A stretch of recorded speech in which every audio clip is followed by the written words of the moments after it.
गेले 10-12 दिवस आम्ही जे बघतोय त्या ठिकाणी जे वावरत आहेत, खास सर मला सांगायला आवडेल ते म्हणजे तरुण वर्ग.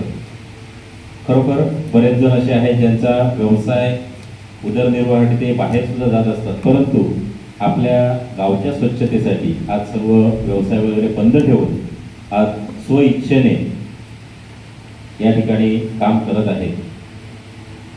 आजूबाजूच्या गावात झराप गावची चर्चा सुंदरपैकी चालू आहे. आम्ही सुद्धा या ठिकाणचे स्वच्छता करत असताना महिला वर्ग, तरुण वर्ग फोटो हे आजूबाजूला पाठवत आहोत.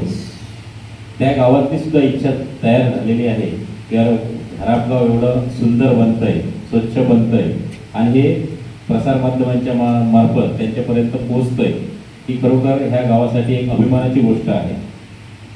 कारण भविष्यात हे एक मॉडेल बघून अजून सुद्धा आपल्या पंचक्रोशीतील गावं, तालुक्यातील गावं हा पराक्रम करण्यासाठी प्रयत्न करणार आहेत आणि याचं सर्व श्रेय आहे हे सर्व झरापवासियांनाच आहे.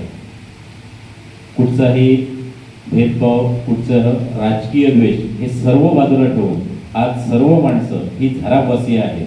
तिथे कुठचा अजून ज्ञाती बांधव नाही, जाती बांधव नाही, सर्व द्वेष बाजूला ठेवून आज जे काही झरापमध्ये बघतोय हे याच्यापूर्वी कधी बघितलं असं मला तर आठवत नाही, परंतु एक सुंदर असं झराप आज हे जे आहे हे भविष्यात सुद्धा असंच राहील. कारण यात आज सर्व तरुण वर्ग मोठ्या संख्येने सहभागी आहे. जसं सरांनी म्हटलं 30-35 तरुण वर्ग आपल्याकडे येऊन सांगितलं की आपण हे सर्व करूया. खरोखरच हे आम्ही प्रॅक्टिकली या ठिकाणी बघतोय. आजूबाजूच्या गावातून सुद्धा आम्हाला विचारणा होते की नक्की काय आहे, कुठच्या स्पर्धेत सहभाग घेतलाय, मग आमचा गाव त्यात बसेल का, आम्हाला काय केलं पाहिजे, म्हणजे ह्या गोष्टीची चर्चा केली जाते. तुमची दखल म्हणजे झरापवासियांची दखल हे आजूबाजूचे सर्व गाव घेत आहेत आणि सुंदर असं हे नियोजन तरुण वर्गाकडून आणि सर्व झराप ग्रामस्थांकडून होत आहे. मी भावीच्या चरणी प्रार्थना करतो की जी आज मेहनत घेतली ती 100% यशाला येऊ.